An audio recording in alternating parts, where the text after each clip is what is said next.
por que ler romances na era da alta produtividade? Justamente porque a gente quer ir na contramão da alta produtividade, porque ela adoece e ela acaba com muita coisa que a gente precisa manter nessa vida, muita essência própria, muita calma. A gente precisa se manter longe da ansiedade, né? E das grandes preocupações. Então, a gente não quer aqui falar sobre ler 300 livros no ano ou 20 livros no mês. A gente quer falar aqui sobre pausa, sobre o tempo que você vai entrar numa história e você vai se identificar com alguma coisa ali, com algum personagem, com algum sentimento, com alguma emoção, com algum luto, alguma coisa assim. Não precisa ser triste, né? Normalmente tem muita coisa boa.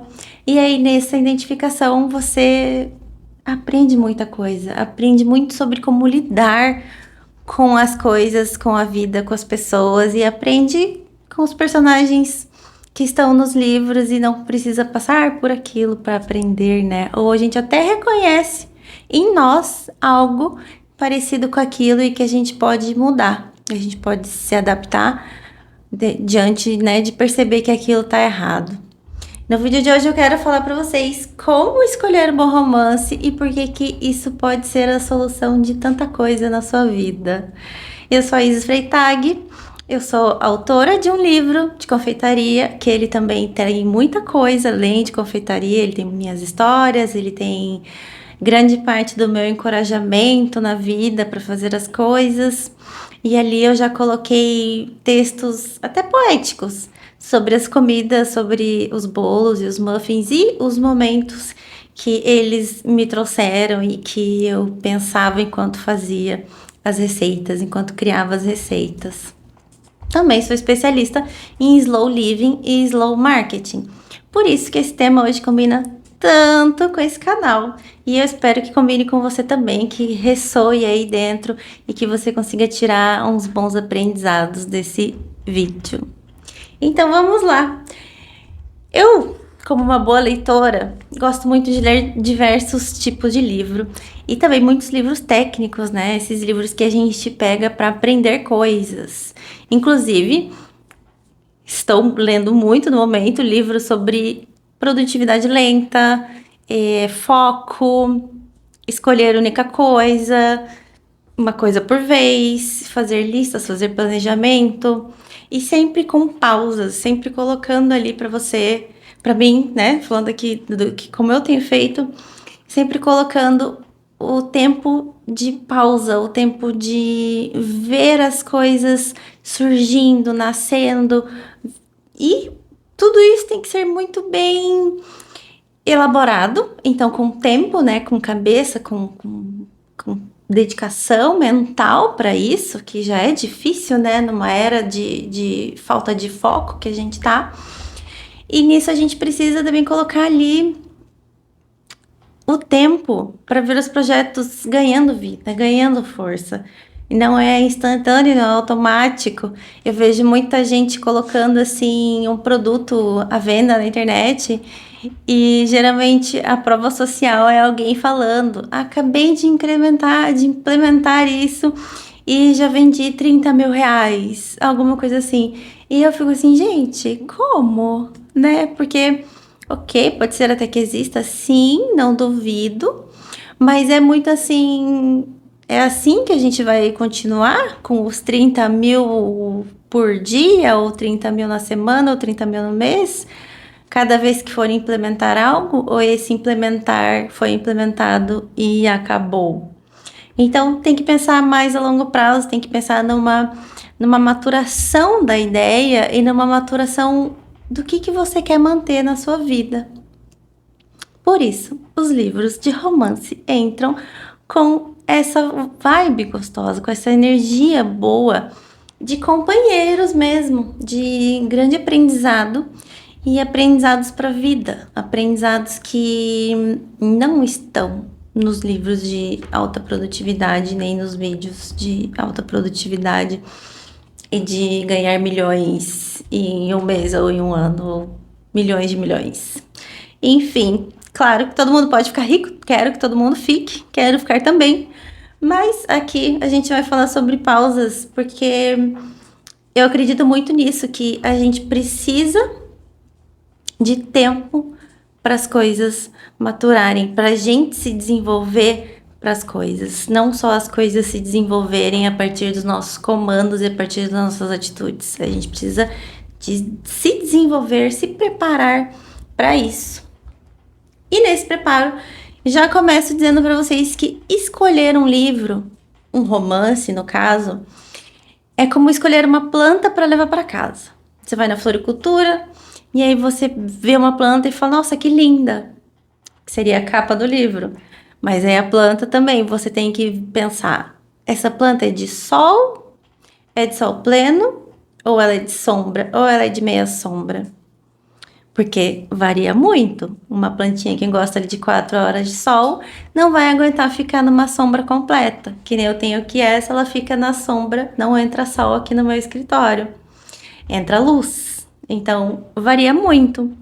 Já o livro, você vai tentar escolher da mesma forma, pensando no seu momento, pensando no que você está sentindo, no que você precisa ler, no que vai te fazer bem. Eu, por exemplo, tenho alguns pontos, alguns temas que são gatilhos para mim.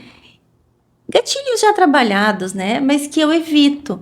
Por exemplo, eu não tenho nada no meu histórico sobre guerra. E eu não consigo ler nada sobre guerra. É interessante, né? Me deixa sempre muito triste, porque é um contexto, é uma história que é muito pesado para mim. Então, mesmo que seja um romance ali no meio, não cai bem, não adianta. Então, eu escolho normalmente romances que tem uma personagem forte, que tem uma personagem que tá no recomeço da vida, ou que tá no segundo recomeço, enfim, não importa quantos, e que tem desafios, e que tem romance, tem também decisões intensas e importantes para encarar ali diante do que está acontecendo na narrativa e para desenvolver ao longo do livro. Por isso que eu vou nesses livros porque eles combinam comigo. Então são leituras que eu consigo fazer de forma muito rápida, de forma muito fluida, e são como meditações mesmo, assim. É claro que não é uma meditação, mas para mim funciona como uma integração de uma meditação, podemos dizer assim, porque se eu tiro um tempo para meditar de manhã, aí depois eu tiro um tempo para ler.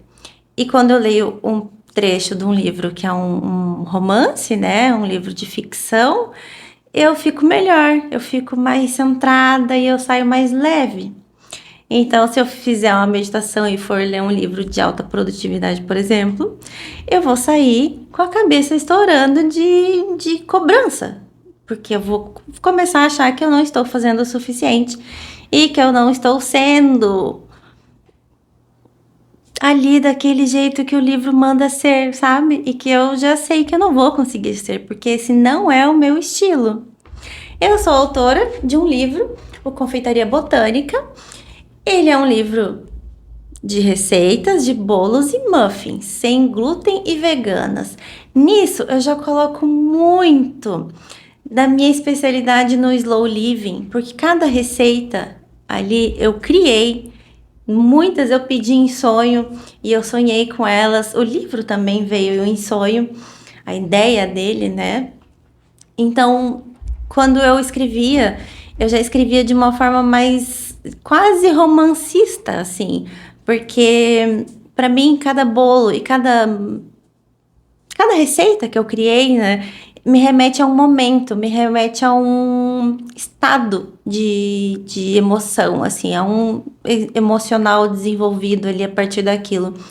Então, eu escrevia as receitas e a maioria delas tem um texto sobre ela, um textinho, que é uma introdução e que é muito bonita. Eu tenho muito orgulho de ter feito isso, de ter escrito esse livro, porque a escrita é realmente uma coisa que eu amo muito. Se eu já leio tanto, então a escrita cai muito bem, né? E no livro eu consigo colocar também as minhas mudanças, as coragens que eu precisei ter ao longo da vida para encarar o que eu precisava. e para deixar o que eu precisava deixar, para começar o que eu precisava começar. E assim eu consegui contextualizar ali num livro de receitas, mas com muitas histórias junto, com muita vida real, né? Com muita história de verdade que foi vivida, que foi vivenciada, com as emoções e com tudo que as vivências trazem pra gente. Convido vocês a conhecerem o meu livro, o Confeitaria Botânica, tá com o link aqui embaixo na descrição. Ele é um livro em formato físico, que é maravilhoso, todas as fotografias dele são de minha autoria, e também agora eu estou disponibilizando ele, acabei de disponibilizar no formato em PDF. Então tem as duas opções. Ele ficou aí anos somente no formato físico e agora também tem em PDF. E eu não sou uma pessoa de ler em formato digital. Então, por isso, quando eu escrevi o meu livro, eu decidi que ele seria um livro físico. Mas a gente tem que ir fluindo também, né? Então, eu senti de colocar ele para ser mais acessível para mais pessoas.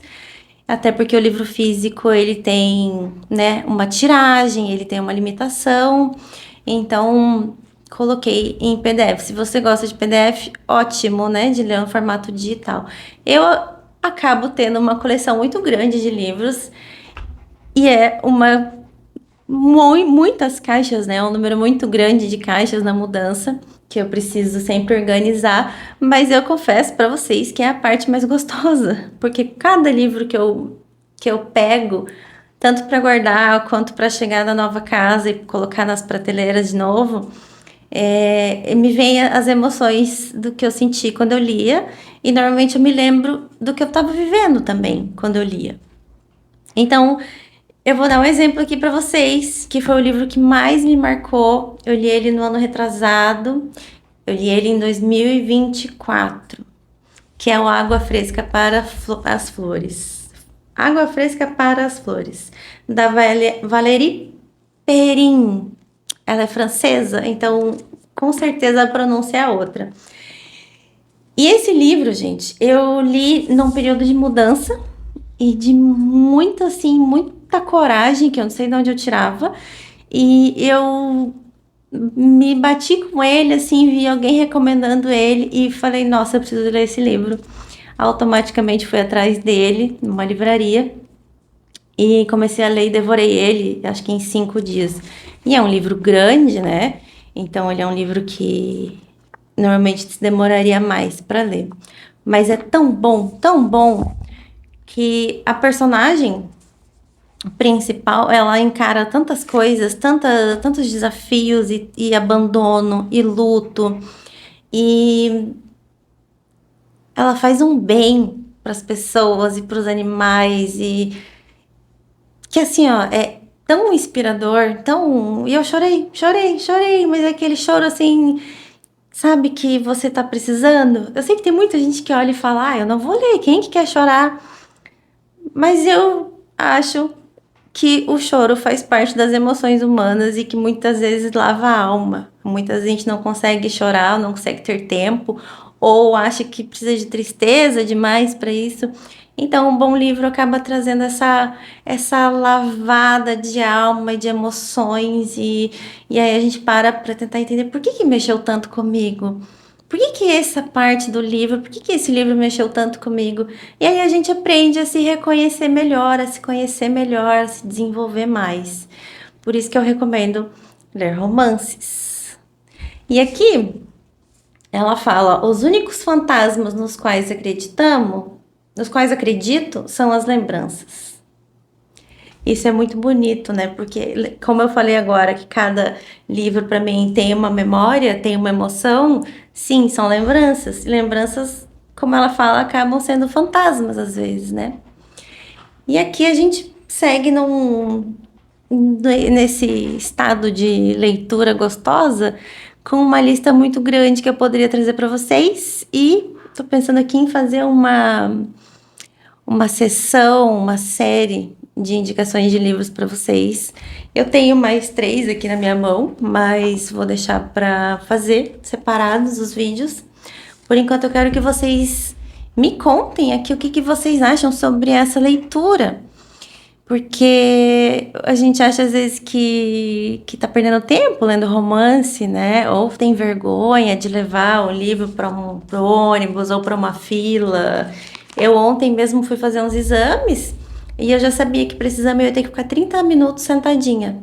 Que é um exame lá que ele ativa com os movimentos, ele muda, né, os resultados com o movimento. E aí eu já levei o meu livro, que eu tô lendo no momento.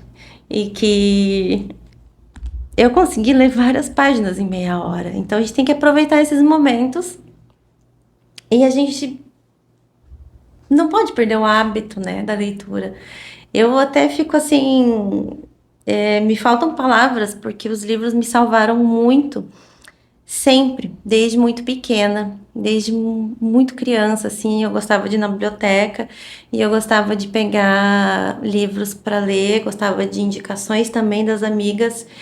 E eles sempre foram uma companhia muito boa para mim, muito excelente, na verdade.